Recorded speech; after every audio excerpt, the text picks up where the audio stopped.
Hello दोस्तों, मैं पंकज कुमार गौतम एक बार फिर आपका हार्दिक स्वागत, वंदन, अभिनंदन, इस्तकबाल करता हूं अपने यूट्यूब चैनल दिशा स्टडी पॉइंट में। जी दोस्तों, आज हम फिर पढ़ेंगे भूगोल, कक्षा 12 का भूगोल और चैप्टर होगा चौथा, जिस चैप्टर का नाम है मानव विकास। बहुत ही महत्वपूर्ण चैप्टर है। इस चैप्टर से हमेशा एग्जाम में क्वेश्चन आते हैं। तो चलिए दोस्तों, देखते हैं इस चैप्टर को आगे और पढ़ते हैं। पहला टॉपिक यही है कि मानव विकास क्या है। मानव विकास क्या होता है, समझिए इसको कि मानव विकास होता क्या है। ठीक है, तो मनुष्य के जीवन में सुधार विकास होगा। अगर कोई मनुष्य है और उसके मनुष्य के जीवन में जब सुधार होगा तो उसी को हम विकास कहते हैं। ठीक है, बात समझ में। मनुष्य के जीवन में सुधार को ही विकास कहते हैं। और वो सुधार किस रूप में हो सकता है? किसी भी रूप में हो सकता है, जैसे कि आर्थिक रूप में हो जाए, राजनीतिक रूप में हो जाए, सामाजिक रूप में हो जाए, ठीक है, या चिकित्सा के रूप में, स्वास्थ्य के रूप में हो जाए। ठीक है, तो किसी भी रूप में जब सुधार होगा मनुष्य के जीवन में तो उसी को हम क्या कहेंगे? मानव विकास। ठीक है, अगला देखते हैं। मनुष्य के जीवन में विकल्पों के वृद्धि को भी विकास करता है। अब जब मनुष्य के जीवन में विकल्पों में वृद्धि होगी, विकल्प का मतलब होता है ऑप्शंस, तो विकल्प में जब वृद्धि होगी तो उसको भी क्या कहेंगे? हम विकास कहेंगे। जैसे मान लीजिए कोई भी व्यक्ति है, ठीक है, अगर मान लीजिए आप जहाँ रहते हैं, जिस शहर में रहते हैं, उस शहर में हॉस्पिटल जो है उसकी संख्या बहुत ही ज्यादा है, और अच्छे अच्छे हॉस्पिटल्स वहाँ मौजूद है। अर्थात आपके पास विकल्पों की उपलब्धता है। अगर आप किसी हॉस्पिटल में जाते हैं और आपका इलाज अगर वहाँ संतोषजनक नहीं होता है तो आप किसी दूसरे हॉस्पिटल में भी जा सकते हैं, क्योंकि आपके पास विकल्प मौजूद है। और अगर विकल्प मौजूद नहीं होगा तो फिर उसको हम विकास नहीं कर सकते। ठीक है, तो जब विकल्पों की उपलब्धता होती है, यानी जब विकल्प जो मानव के जीवन में विकल्पों में वृद्धि हो, उसको भी हम विकास कहते हैं। ठीक है, तो विकल्प में वृद्धि को भी विकास कहा जा सकता है। जरूरी नहीं है कि वो विकल्प चिकित्सा के रूप में भी हो, वो विकल्प शिक्षा के रूप में भी हो सकता है, राजनीतिक रूप में भी हो सकता है, या फिर ये कहिए तो आर्थिक रूप में भी हो सकता है। जैसे मान लीजिए आर्थिक रूप में कैसे हो सकता है? जैसे मान लीजिए आप हो, ठीक है, आपको रोजगार चाहिए। अगर रोजगार चाहिए तो रोजगार के लिए फैक्ट्री, इंडस्ट्रीज का होना जरूरी है। अगर आप कहीं जा रहे हैं काम करने के लिए और वहाँ बहुत सारी इंडस्ट्रीज है, तो ये है कि आप एक फैक्ट्री में काम नहीं करेंगे, दूसरी फैक्ट्री में काम कर लेंगे, वहाँ नहीं काम करेंगे, कहीं और कर लेंगे। तो आपके पास उपलब्ध है, आपके पास विकल्प उपलब्ध है। अगर एक जगह नहीं करेंगे तो दूसरी जगह आप कर सकते हैं। ठीक है, तो इसको भी हम क्या कह सकते हैं? विकास कह सकते हैं। ठीक है, अगला देखते हैं। मनुष्य के जीवन में गुणात्मक परिवर्तन को विकास करता है। भाई देखो, मनुष्य के जीवन में जब गुणात्मक परिवर्तन होगा तो उसको भी विकास कहा जाएगा। अब गुणात्मक परिवर्तन कैसे होता है? जैसे मान लीजिए कोई व्यक्ति है, ठीक है, कोई व्यक्ति या कोई स्टूडेंट है, ठीक है, तो जब वह स्टूडेंट है तो नॉर्मली बात है कि पढ़ाई करेगा। ठीक है, तो जब पढ़ाई कर रहा है तो मान लीजिए उसकी जो पहले थी क्षमता वो बहुत कम थी। वो पहले क्या करता था कि एग्जाम में नंबर्स बहुत कम लाता था, और अब क्या हो गया कि उसमें विकास हो गया और वो नंबर क्या करने लगा? ज्यादा लाने लगा, यानी उसके उसके गुण में परिवर्तन होने लगे। ठीक है, उसके गुण में क्या होने लगे? परिवर्तन होने लगे। ठीक है, तो जो गुण में, जो मनुष्य के जीवन में गुणात्मक परिवर्तन को भी विकास कहा जाता है। ठीक है, चलिए एक बार और देख लीजिए इसको। मनुष्य के जीवन में सुधार को भी विकास कहा जाता है। जब मनुष्य के जीवन में सुधार होगा तो उसको भी विकास कहेंगे। उसके बाद मनुष्य के जीवन में विकल्पों की वृद्धि को भी विकास कहते हैं। जब मनुष्य के जीवन में विकल्पों में वृद्धि हो जाएगी तो उसको भी विकास कहेंगे। मनुष्य के जीवन में गुणात्मक परिवर्तन को भी विकास कहते हैं। ठीक है, समझ में आ गया इतना? चलिए अब आगे बढ़ते हैं। अगला है भी विकास और वृद्धि, अर्थात विकास तथा वृद्धि में अंतर। विकास और वृद्धि में अंतर, समझिए विकास और वृद्धि में अंतर क्या होता है। ठीक है, विकास के पहले हम देखते हैं कि विकास का अर्थ होता है गुणात्मक परिवर्तन। हम यही पढ़े हुए कि विकास का जो अर्थ होता है क्या होता है? गुणात्मक परिवर्तन होता है। तो जब विकास होगा तो उसमें गुणात्मक परिवर्तन होगा। ठीक है, वृद्धि में देखते हैं, वृद्धि का अर्थ होता है मात्रात्मक परिवर्तन। और वृद्धि का अर्थ मात्रात्मक परिवर्तन का मतलब, जैसे मान लीजिए कोई स्कूल है, ठीक है, कोई भी एक स्कूल है, ठीक है, उस स्कूल में मान लीजिए कि इस टाइम पे 200 बच्चे, कितने बच्चे हैं? 200, और आने वाले 2 साल बाद वहाँ 400 बच्चे हो जाएंगे। तो यहाँ कौन सा परिवर्तन हुआ? मात्रात्मक परिवर्तन हुआ। कौन सा परिवर्तन हुआ?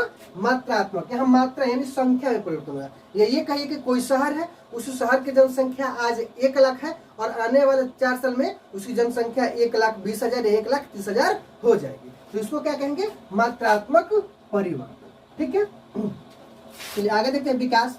विकास में विकास का अर्थ होता है विकल्पों में वृद्धि। विकास का अर्थ क्या होता है? विकल्पों में वृद्धि। इसके ऊपर हम बताए थे आपको, हम पढ़े भी थे कि मनुष्य के जीवन में विकल्पों की वृद्धि को भी विकास कहते हैं। तो वही है, विकास का अर्थ होता है विकल्पों में वृद्धि। जब मनुष्य के जीवन में विकल्पों में वृद्धि हो जाएगी तो उसको भी हम विकास कहेंगे। ठीक है, चलिए यहाँ कह रहा है कि वृद्धि को मापा नहीं जा सकता। वृद्धि को मापा नहीं जा सकता।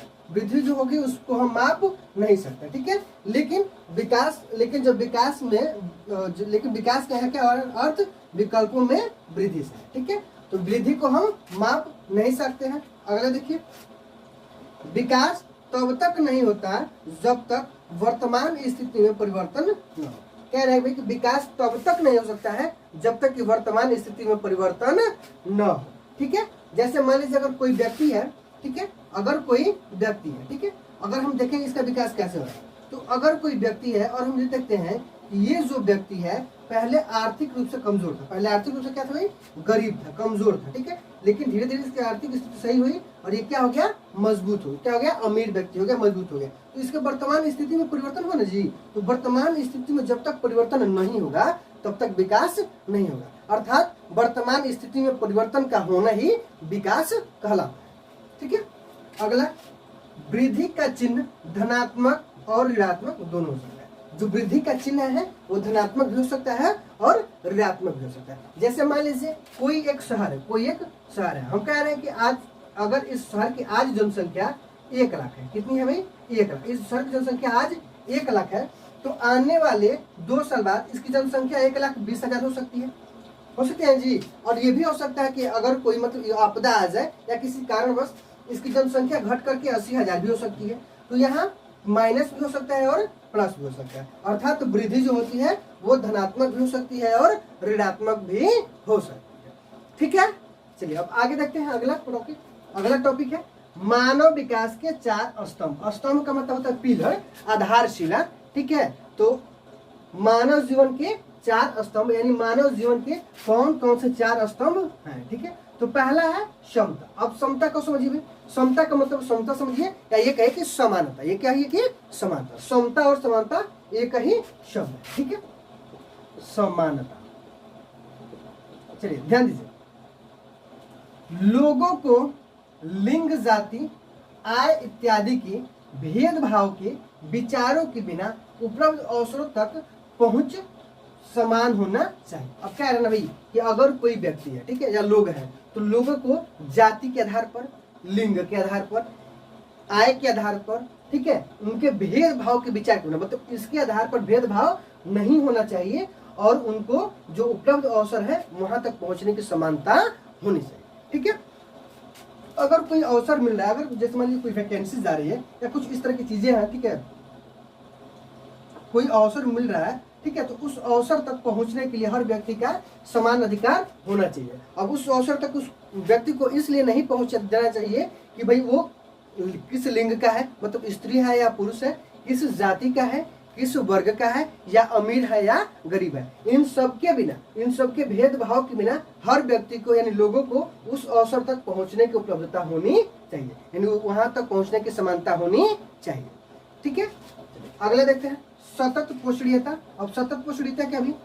अवसरों की उपलब्धता में निरंतरता, जिससे प्रत्येक पीढ़ी को समान अवसर मिल सके। अब कह रहे हैं कि अवसरों की उपलब्धता में निरंतरता। अब ध्यान दीजिए भाई, अवसर की उपलब्धता का मतलब क्या हुआ कि जैसे मान लीजिए आज के दौर में अगर पेट्रोलियम को देखा जाए, पेट्रोलियम काफी महंगा होता जा रहा है, पेट्रोलियम की मात्रा भी बहुत ही ज्यादा कम होती जा रही है। अगर हम ये कहें कि भाई आज हम ज्यादा से ज्यादा पेट्रोलियम का उपयोग कर रहे हैं, पेट्रोलियम से का उपयोग हम बहुत ही ज्यादा कर रहे हैं, तो हम पेट्रोलियम का उपयोग उतना ही करें कि हमारी आने वाली पीढ़ियों को भी वो पेट्रोलियम मिल सके। अब ऐसा ना हो कि पेट्रोलियम का इतना उपयोग ही कर ले, हम पेट्रोलियम का उपयोग कर ले कि हमारी आने वाली जो पीढ़ियां हैं उनको पेट्रोलियम मिल ही ना पाए। या ये कहिए कि जो जल है वो मनुष्य के लिए बहुत ही महत्वपूर्ण है। जल ही जीवन का आधार होता है और जल का जो स्तर है वो धीरे धीरे डाउन होता जा रहा है। तो कहीं ऐसा ना हो कि हम इतना इसका अंधाधुंध प्रयोग करें, अंधाधुंध दुरुपयोग करें कि जल का जो स्तर है बिल्कुल ही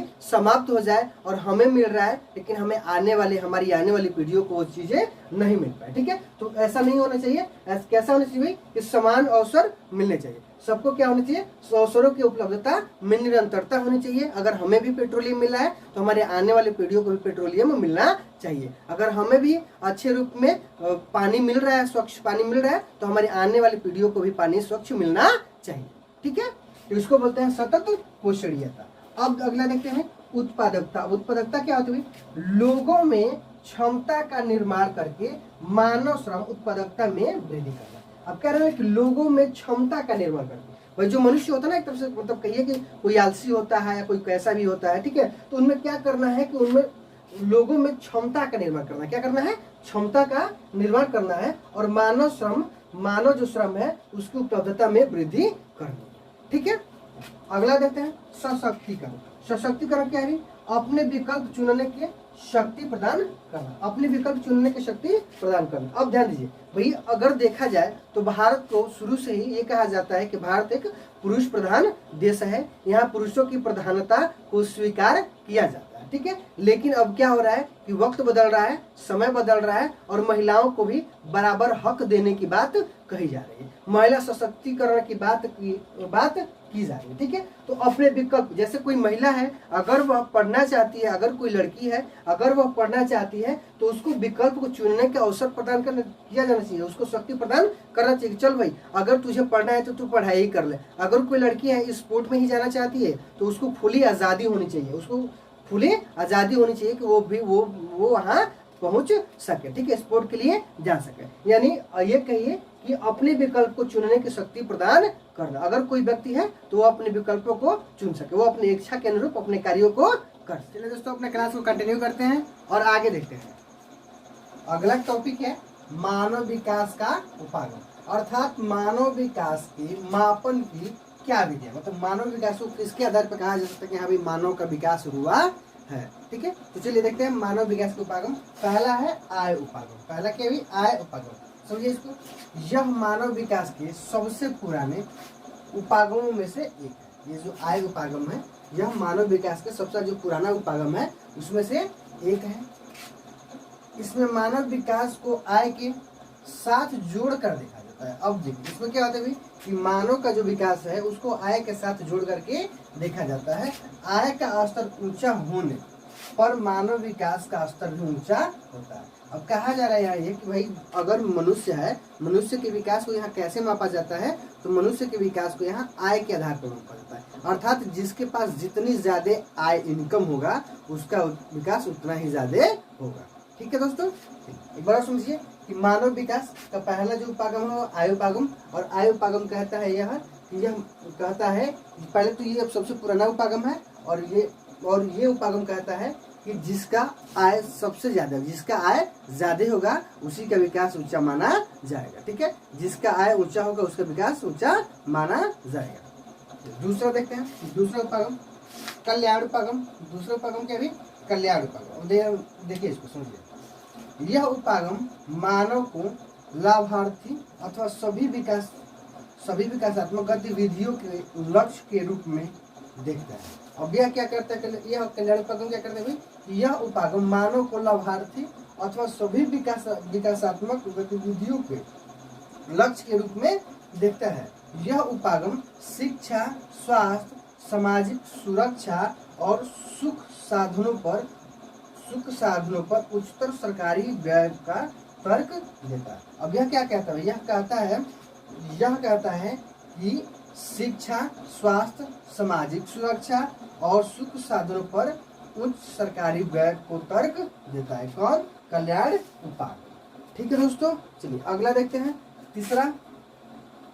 तीसरा आधारभूत आवश्यकता उपागम।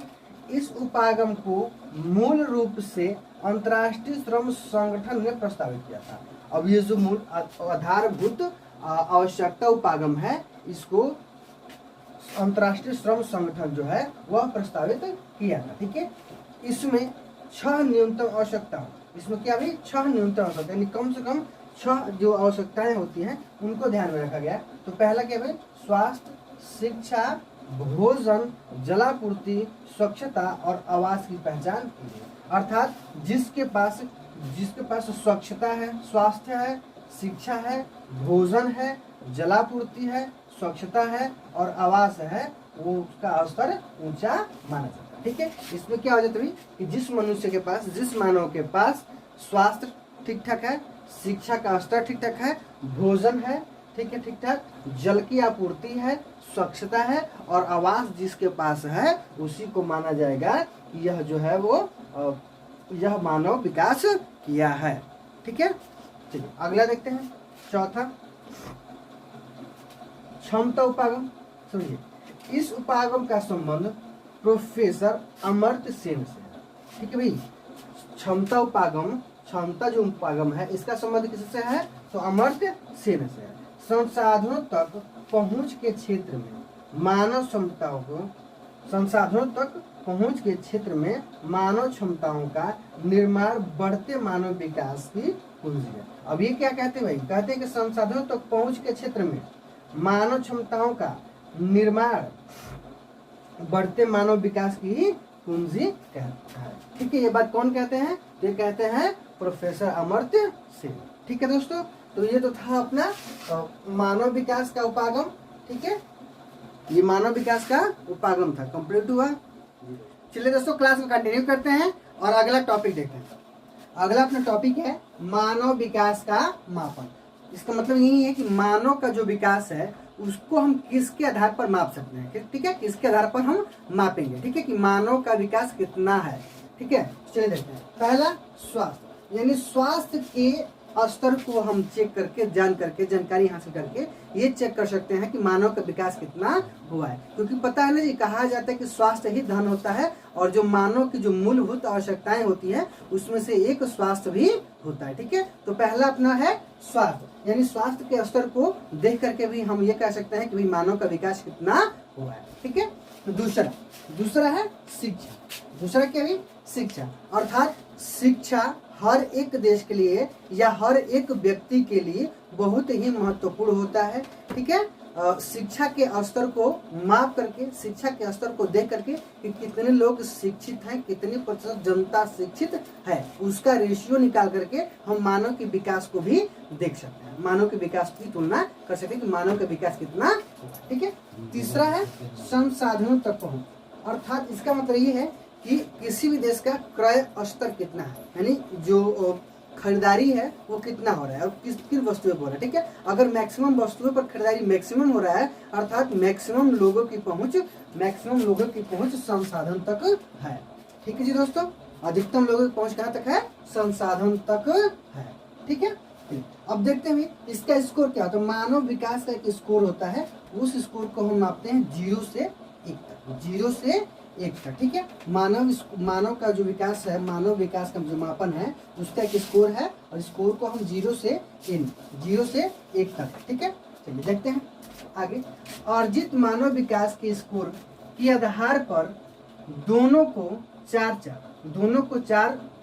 चार समूहों में वर्गीकृत किया जा सकता है। ठीक है, जो मानव का जो स्तर है, स्कोर है, इसको 4 समूह में, कितने समूह में, 4 समूह में वर्गीकृत किया जा सकता है। ठीक है, चलिए देखते हैं। पहला एक कॉलम बना लेते हैं जिसका एक में लिखेंगे मानव का विकास स्तर, दूसरे में मानव विकास स्तर का सूचकांक स्कोर और तीसरे में देशों की संख्या, यानी कितने देश ऐसे हैं। ठीक है, कितने देशों की संख्या किस मानव सूचकांक के अंदर है। ठीक है, तो पहला देखते हैं। पहला जो इसका मानव विकास का जो स्तर होता है उसको बोलते हैं अति उच्च स्तर।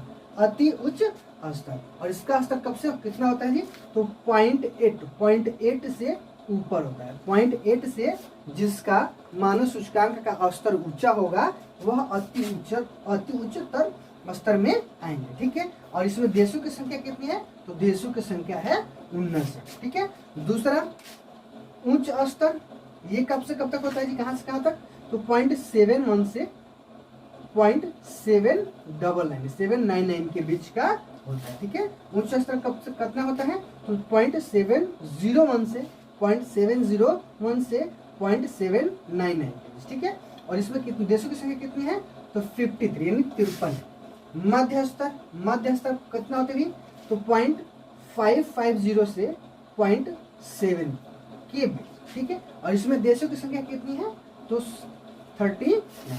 जो निम्न स्तर होता है, निम्न स्तर वो 0.54 से नीचे होता है, 0.54 से नीचे होता है। और इसमें देशों की संख्या कुल कितनी है, 38, ठीक है। अगर मान लीजिए कोई देश है और उसका जो मानव सूचकांक का जो स्तर है वो 0.89 है, 0.894 है, मान लीजिए 0.894 है, तो हम ये कहेंगे कि इसका जो मानव सूचकांक का जो स्तर है वो अति उच्च स्तर है, अति उच्च स्तर है। अगर किसी देश का मानव सूचकांक 0.2 है, 0.200 है, तो हम ये कहेंगे कि उसका विकास जो स्तर है वो निम्न स्तर का है। कितने स्तर का है, किस स्तर का, तो निम्न स्तर का है।